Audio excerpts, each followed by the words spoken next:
Bismillahirrahmanirrahim.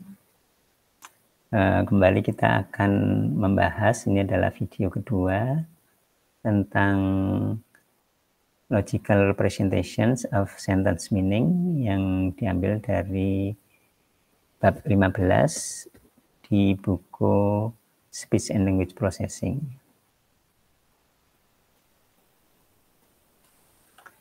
Kita sudah membahas yang di video pertama, kesempatan sebelumnya, yaitu introduction. Nah, kemudian sekarang kita akan membahas tentang computational desiderata untuk representation. Di sini ada beberapa desiderata ya, atau desideratum ya. Ini ada 1, 2, 3, 4, 5. Insya Allah nanti akan kita bahas secara lebih detail ya. Apa yang disebut dengan desiderata dalam bahasa Inggris, ya, desiderata itu adalah kata yang jamak untuk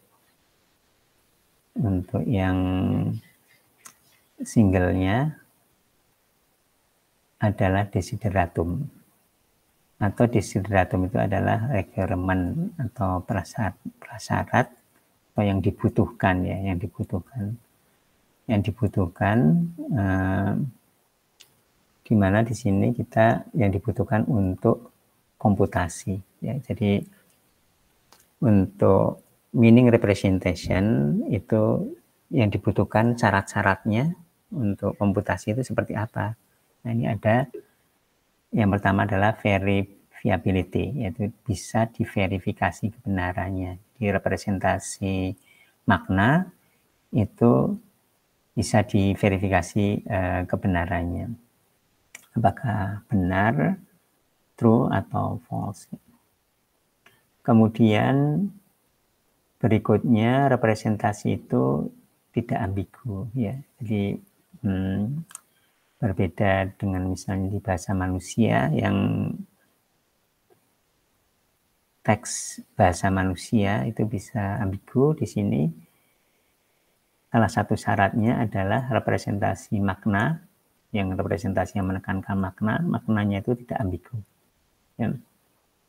Ada juga yang mirip dengan apa yang disebut ambigu, yaitu dengan vague ya, atau vagueness.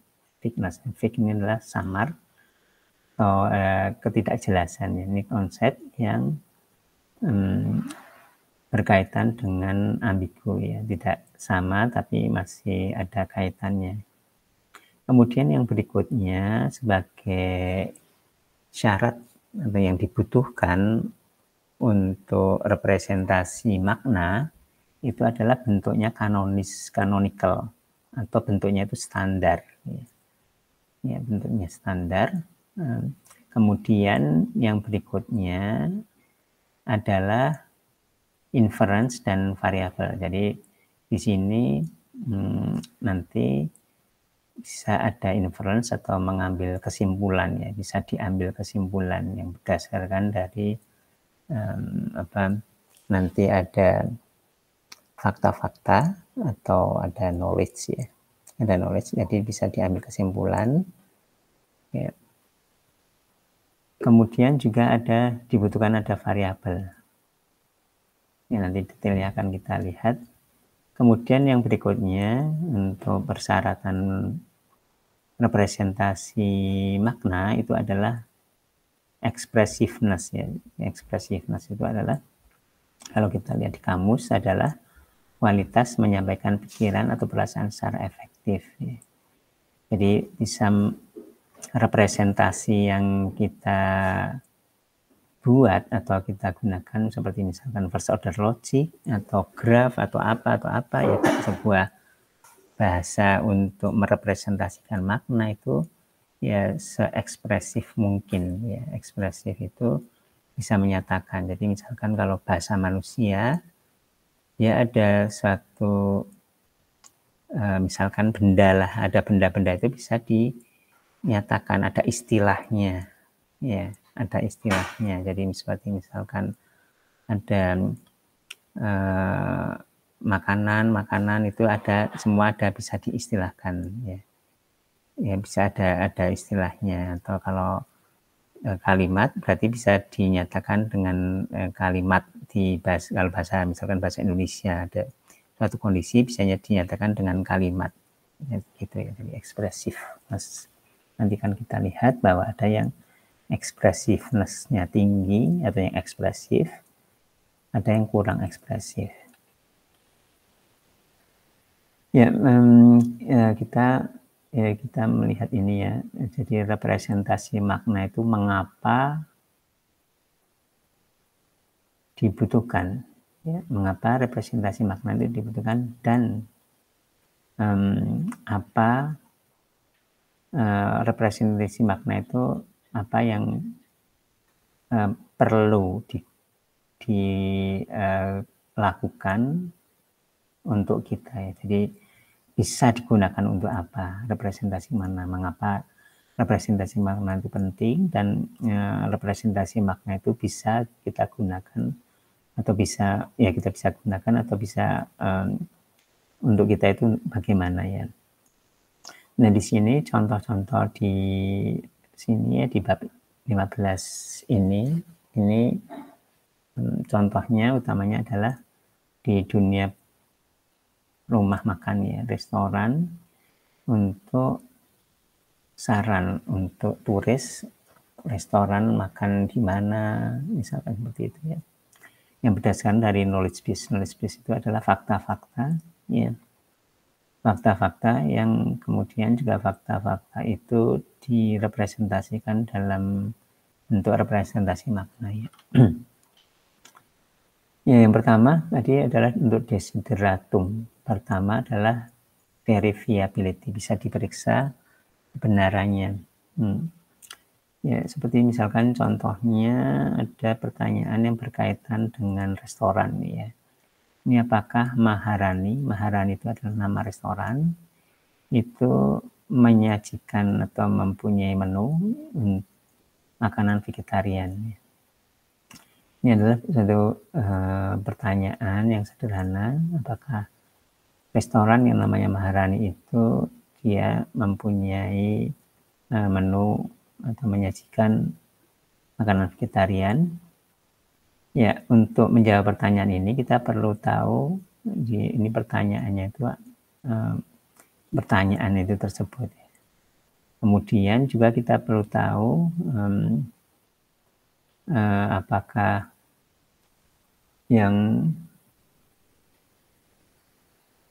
apakah benar Maharani itu menyajikan vegetarian food atau tidak ya.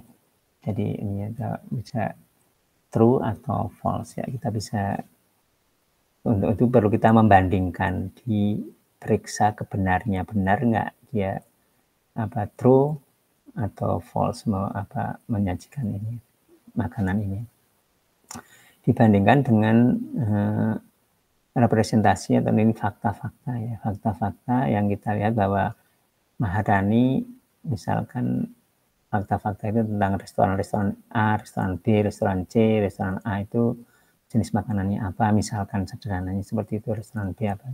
Jadi bisa dibandingkan dengan knowledge base yang ini berupa fakta-fakta yang juga tentunya kemudian direpresentasikan menggunakan representasi semantik. Jadi dibandingkan antara ini pertanyaannya tentunya dengan nantinya dengan representasi semantik ya. Ini misalkan ini dengan representasi semantik di sini ini pertanyaan ini ya. Pertanyaan ini dikonversi kalau parsing semantik parsing menjadi representasi semantik. Kemudian data knowledge ini adalah pengetahuan tentang restoran, ada restoran A, restoran B, Maharani, restoran Maharani.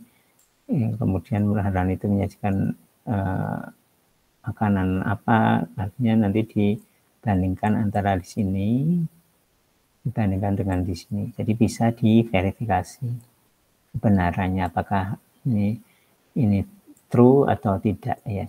Nah itu berupa nah seperti pertanyaan atau ini ada statement di sini, statement misalkan itu apa benar nggak dengan kondisi fakta-fakta yang ada di sini atau disebut dengan knowledge base. Ya di sini juga dengan representasinya adalah representasi meaning representation juga sama seperti yang di sini.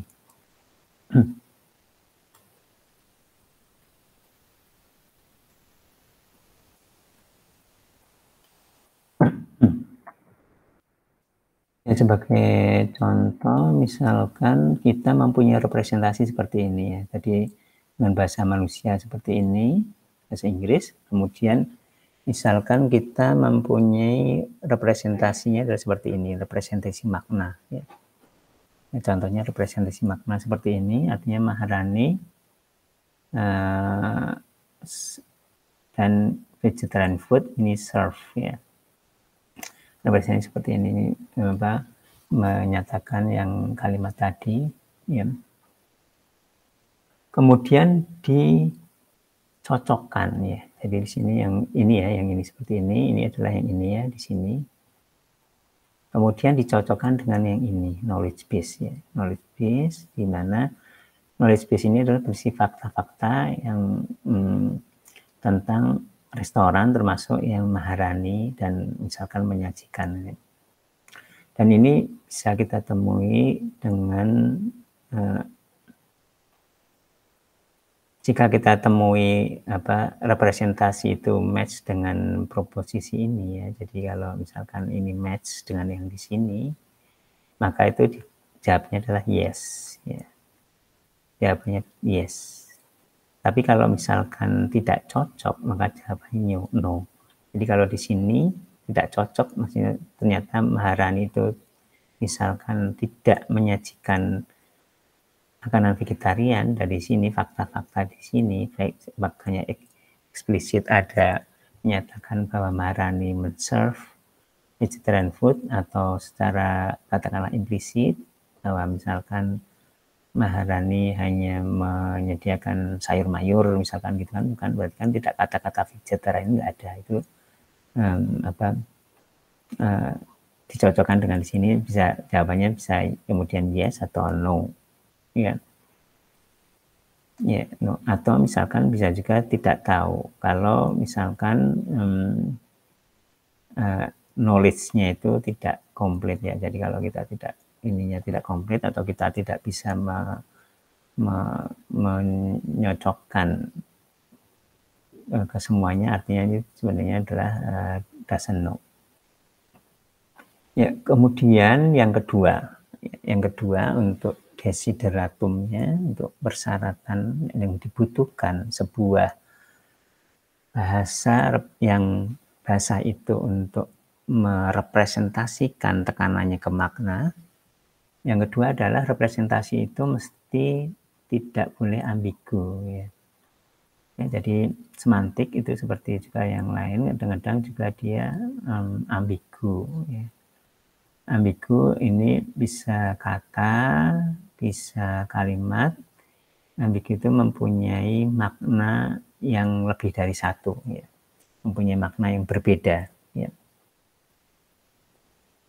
Ya, jadi untuk misalkan untuk konteks yang berbeda, maknanya bisa berbeda. Misalkan contohnya seperti ini ya. Dalam bahasa Inggris ya. I wanna eat something in some place that's close to ICSI ya. Dimana di sini artinya bisa yang pertama, ini paling tidak ada dua arti.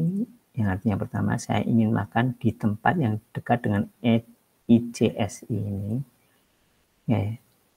Kemudian makna yang kedua ini, saya ingin memakan. Jadi saya ingin memakan tempat. Ya, jadi seperti Godzilla ini, seperti Godzilla. Ya tentunya ya biasanya yang seperti ini ya, saya ingin makan. Tapi dengan kalimat seperti ini maknanya sebenarnya bisa dua, jadi ambigu ya. Kalimat ini ambigu. Sebenarnya ambigu itu bisa diselesaikan ya dengan yang kita pernah pelajari, yaitu dengan levelnya sintaksis, yaitu dengan misalnya dengan pohon konstituensi, kita bisa selesaikan ambigu itu. Tetapi di sini yang direpresentasi makna ini kita konsentrasinya ke semantik yang nanti antara lain persyaratannya bukan hanya tidak ambigu tapi bisa mencocokkan seperti tadi kan, yang variability tadi ya, variability tadi kan bisa mencocokkan dan yang lain-lain ya, sehingga kita tidak bisa menyelesaikan ambigu ini supaya tidak ambigu, kemudian kita menggunakan yang pohon sintaks ya, karena keperluan kita adalah juga ada persyaratan-persyaratan yang lain yang digunakan nanti untuk antara lain mencocokkan maknanya, kemudian untuk keperluan-keperluan lain ya. Oke. Ya, tadi kalimat contoh yang tadi itu ambigu karena sebuah ekspresi kalimat tadi ya, single language expression yang tadi, kalimat tadi itu mempunyai dua makna. Yang tadi dua makna tersebut ya. Tetapi itu kalau bahasa Inggris atau bahasa manusia secara umum bisa seperti itu. Tapi kalau untuk yang meaning representation, representasi yang menekankan ke makna seperti first order logic, yang graph, ya, yang udah kita bahas di video sebelumnya, itu representasi itu tidak boleh ambigu ya persyaratannya, ya tidak boleh ambigu. Jadi harus pasti maknanya itu tunggal. Ya, jadi tidak boleh ambigu karena akan dicocokkan atau dijawab ya benar atau tidak. Ya, ini yang berkaitan dengan ambigu ya. Berkaitan dengan ambigu adalah apa yang disebut dengan vagueness atau ketidakjelasan ya. Ini adalah sebuah konsep yang dekat keterkaitannya dengan ambigu. Di mana di sini vagueness ini adalah sebenarnya ada yang tidak specified atau sebenarnya underspecified atau kurang detail ya. Contohnya misalkan di sini, tapi di sini vagueness itu tidak menimbulkan representasi yang lebih dari satu ya. Jadi representasinya maknanya lebih dari satu sebenarnya ya. Cuma satu tidak ambigu tapi hanya kurang spesifik ya. Contohnya misalkan seperti ini ya. Contohnya seperti ini, saya ingin makan makanan Itali ya. Jadi seperti misalkan contohnya kalau kita order di sebuah rumah makan, itu menyediakan antara lain makanan Itali, dan kita nulis untuk pesannya itu pesan makanan Itali, itu kan nggak jelas makanan Itali itu apa, maksudnya itu apa ya, masih samar kalau ini kata samar. Sebenarnya makanan secara spesifik, makanan apa yang ingin dimakan ya. Ya, ini bukan ambigu, dan di representasi makna ini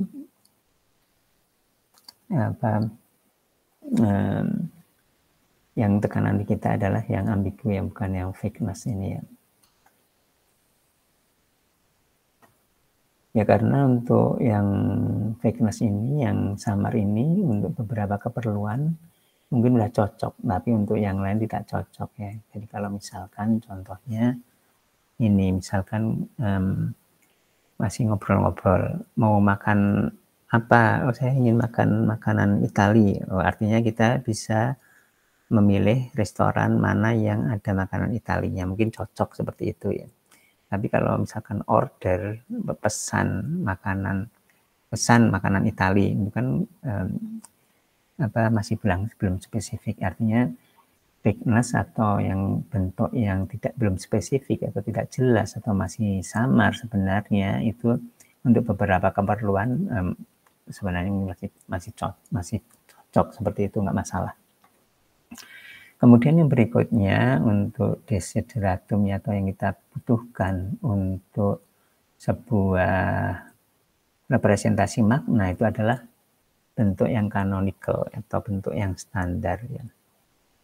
Jadi di sini untuk masukan yang berbeda, artinya bahasa manusia yang berbeda atau sebuah kalimat atau beberapa kalimat bahasa manusia yang berbeda yang sebenarnya mempunyai makna yang sama, itu mestinya representasi maknanya itu adalah sama. Ya. Ya di sini karena kita menekankan ke maknanya, karena namanya juga representasi maknanya. Nah di sini pendekatan kanonis ini menyederhanakan penalarannya untuk maknanya, karena menggunakan katakanlah parafrase, di parafrase kalau artinya sama ya dia representasi maknanya mestinya sama ya. Ya jadi representasinya tunggal. Ini contohnya seperti ini, ada beberapa ekspresi di sini, ada 1, 2, 3, 4 yang sebenarnya maknanya itu sama ya. Di sini does Maharani have vegetarian dishes, atau do they have vegetarian food. Jadi ini adalah dishes, ini ada food, ini ada Maharani di sini, ini Maharani di sini, at Maharani, artinya sama sebenarnya. Apakah Maharani itu menyediakan makanan vegetarian? Atau di parafrase seperti ini, are vegetarian dishes served at Maharani, atau dibuat kalimat seperti ini, does Maharani serve vegetarian fare, atau bahkan bisa saja ekspresi menggunakan bahasa Indonesia ya, maknanya juga sama sebenarnya dengan ini. Misalkan apakah Maharani mempunyai menu makanan vegetarian. Nah ini maknanya kan sama. Nah nanti direpresentasikan menggunakan representasi yang sama ya.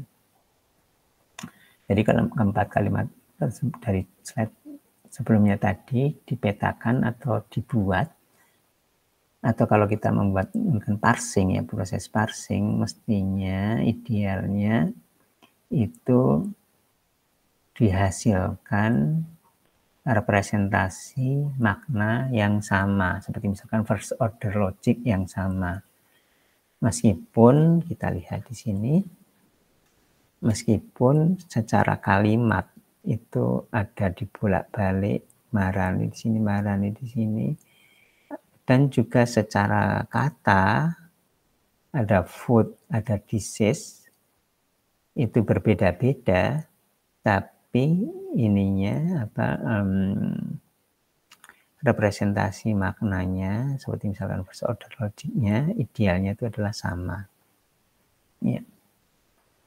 Ini contoh kita lihat tadi, ada istilah vegetarian fare, vegetarian dishes, vegetarian food, itu hal yang sama ya. Ya, kemudian ada having, ada serving, ya ini adalah juga sama ya, equivalent.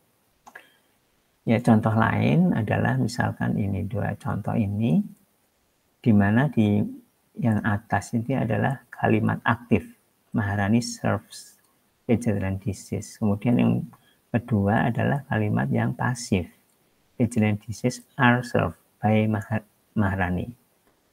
Nah ini kedua kalimat tersebut itu juga mempunyai representasi makna yang sama. Ya. Ya, dari sini ada argumen ya, dia ada predikat, predikatnya itu adalah serve, predikatnya adalah serve, kemudian ada argumen Maharani, Dan argumen satunya lagi vegetarian disease ya. Hanya peletakannya aja yang berbeda. Tapi untuk di semantiknya, representasi semantik itu sama. Ya mungkin kalau bahasa Indonesia, bahasa manusia seperti ini, kita mempunyai tekanan. Tekanannya di sini misalkan Maharaninya. Maharani, kalau di sini mungkin tekanannya di sininya. Kalau di bahasa Indonesia, bahasa manusia, untuk level sintaks ini kan berarti kan adalah subjeknya ini. Ini subjeknya adalah yang ini. Ya tekanannya mungkin yang di subjeknya ini. Tapi kalau untuk semantik itu sama saja ya. Sama saja ya untuk semantik, meskipun peletakan dari argumen satu dan argumen kedua itu berbeda untuk kalimat aktif dan pasif tadi. Kemudian berikutnya yang dibutuhkan atau desideratum untuk representasi semantik itu adalah apa yang disebut dengan inference dan variabel. Nah, misalkan kita ada sebuah kalimat request ya, kalimat yang ada permintaan. Kalau contohnya di contoh kasus kita ini kan ada untuk tadi ya sudah disebutkan untuk turis, untuk mencari restoran ya, berkaitan dengan restoran. Ini contohnya misalkan seperti ini, request seperti ini. Yang lebih kompleks, can vegetarians eat at Maharani? Jadi ini seperti secara tidak langsung ya. Ya kalau tadi kan kalau contohnya lebih sederhana itu langsung. Kalau ini contohnya secara tidak langsung, apakah vegetarian itu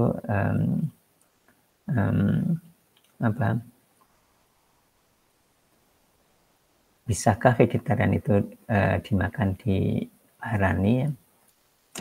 Ya request ini, kalimat ini menghasilkan jawaban yang sama seperti yang kalimat-kalimat yang lebih langsung, yang lebih sederhana tadi. Ya, jadi karena menyatakan hal yang sama sebenarnya, ya, menyatakan hal yang sama. Ya, jadi kemudian dibandingkan dengan tadi ya, bahwa bisa dibandingkan dengan fakta-fakta yang sama untuk menghasilkan bahwa ini adalah ya atau tidak, ya atau tidak, atau benar atau salah, benar atau salah. Ya, jadi seperti tadi dinyatakan ya bahwa ini bisa kemudian dicocokkan, tadi variability dapat diverifikasi dengan knowledge base ya, tadi sudah kita bahas. Kemudian artinya kita bisa menggunakan inference ya, bisa menggunakan proses inference, yaitu bisa menarik kesimpulan yang benar ya, berdasarkan dari representasi contohnya pertanyaan tadi dengan background knowledge-nya ya. Ya, jadi ada kebenaran dari kalimat, kebenaran dari proposisi ya, meskipun tidak secara eksplisit dinyatakan dalam knowledge base. Jadi antara pernyataan di knowledge base dengan yang di request tadi itu berbeda menyatakannya, misalkan gitu ya. Karena misalkan misalkan kalau di contohnya misalkan di sini misalkan gini, ini misalkan apakah Maharani itu menyediakan misalkan vegetarian misalkan gitu ya. Nah di knowledge base di sini, ini knowledge base ya, di sini knowledge base ini misalkan Maharani itu menyediakan sayur mayur. Ya, sayur mayur itu artinya vegetarian. Nah, kemudian ada ini lagi pernyataan atau fakta lagi, sayur mayur itu merupakan vegetarian ya. Kita harus kasih tahu juga bahwa sayur mayur itu adalah vegetarian. Ya, jadi kita bisa menarik kesimpulan bahwa Maharani itu menyediakan vegetarian karena di sini Maharani menyediakan sayur mayur dan sayur mayur itu adalah vegetarian. Nah, sehingga harus ditarik kesimpulan di sini ya, inference ya. Inference di sini bahwa ini benar. Karena fakta-fakta di sini atau knowledge base-nya di sini itu benar. Meskipun tidak eksplisit di sini dinyatakan bahwa Maharani itu vegetarian ya, seperti itu.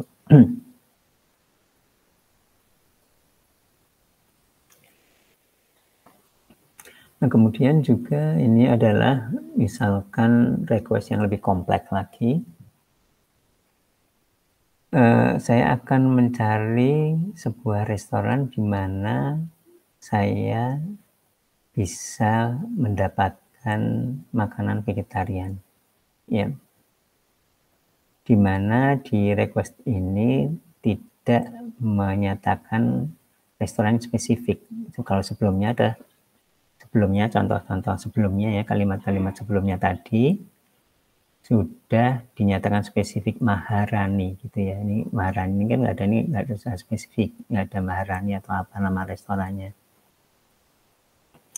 Ya, jadi di sini user yang request tadi atau turis ya, contohnya yang tadi di sini kita adalah yang user ini ingin informasi tentang restoran yang belum diketahui ya. Restoran yang mana belum diketahui yang serve vegetarian food ya. Jadi pertanyaannya bukan apakah Maharani menyediakan atau apa, tapi dia ingin mencari yang restorannya itu belum tahu ya. Jadi tidak ada namanya di sini, tidak ada nama restoran, sehingga simple matching itu tidak bisa ya. Jadi jadi kalau misalkan di sini kan tadi ada kalimat di sini presentasi makna dengan presentasi makna, ini kalimat yang seperti ini ya, yang 11 11 ini. Nah, kemudian di sini Maharani, misalkan ini adalah knowledge base-nya, fakta-faktanya ya. Maharani di sini serve vegetarian, contohnya salah satunya. Kemudian padahal di sini nggak disebut-sebut Maharani ya. Ya. Kemudian di sini mungkin ada restoran yang lain, misalkan restoran misalkan Padang Raya ini menyediakan makanan Padang di sini. Restoran yang lain lagi menyediakan makanan vegetarian juga. Nah, di sini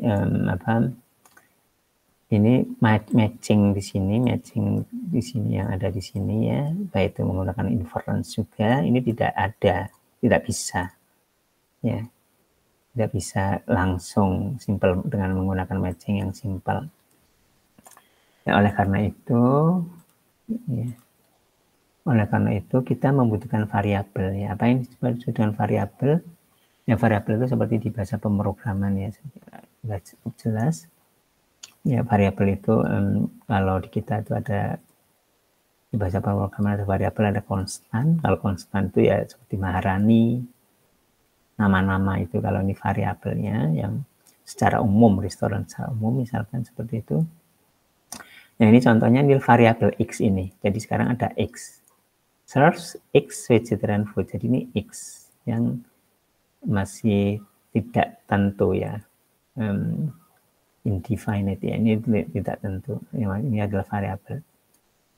Sehingga kita perlu pencocokannya itu ya. Pencocokannya itu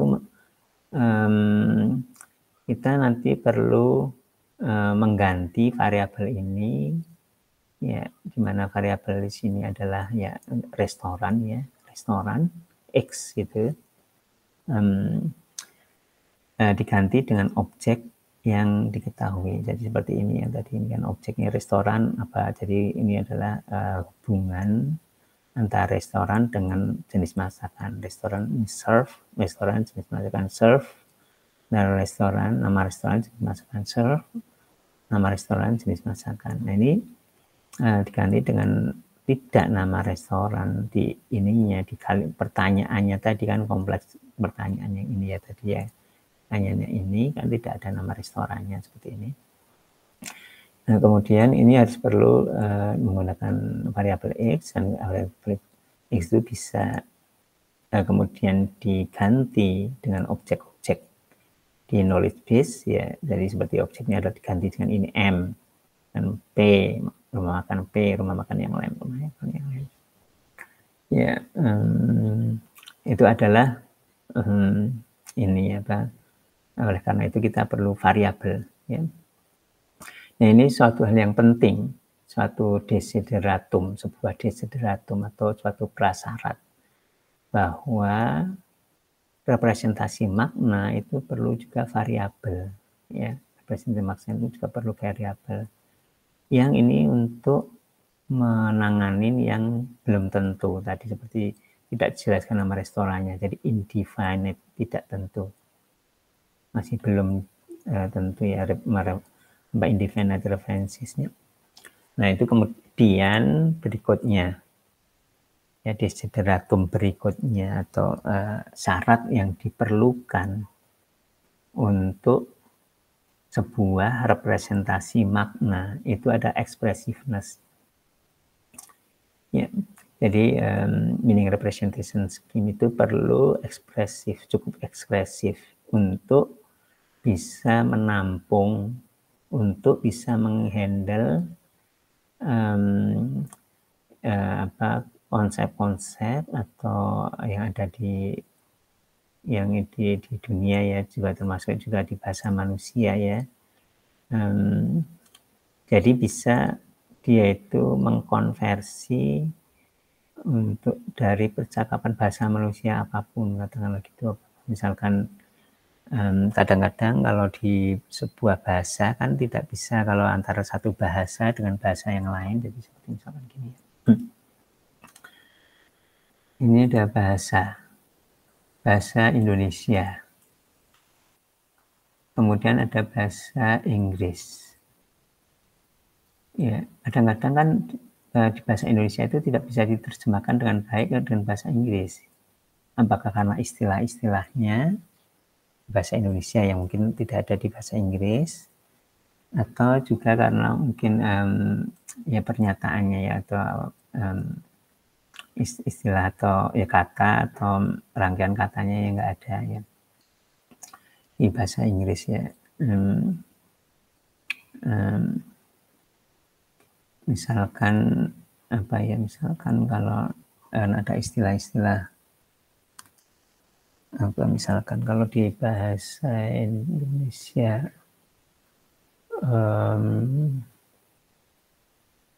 misalkan mungkin ya seperti di sini, misalkan di sini ada yang mungkin contoh sederhananya ya, di sini ada pedas, ada pedas, ini di sini hot, ini panas, ini hot juga ya kan, berarti kan tidak ekspresif, tidak bisa membedakan pedas dan panas ya bahasa Inggris itu. Seperti misalkan ya contoh sederhananya saya kira seperti itu ya. Artinya kurang ekspresif bahasa Inggris untuk dalam hal ini, pedas panas ini. Ya, kemudian juga misalkan ada istilah-istilah ini atau mungkin atau kata-kata benda atau kata-kata kerja yang di sini nggak ada. Nah, itu untuk representasi makna itu idealnya bisa setiap bahasa manusia itu bisa dikonversi ya, atau juga setiap kondisi itu bisa dikonversi ya, meskipun itu ingin terlalu berlebihan berharapnya ya, tapi yang akan kita bahas yang salah satu representasi atau bahasa untuk representasi makna itu yaitu first order logic, itu cukup ekspresif ya, cukup ekspresif untuk dalam banyak kondisi ya. Seperti itu untuk pembahasan kita tentang desiderata ya. Ini ada desiderata, ini ada seperti itu. Terima kasih. Insya Allah nanti akan kita lanjutkan di berikutnya adalah secara teoretik, model teoretik secara umum dasar-dasarnya adalah seperti apa?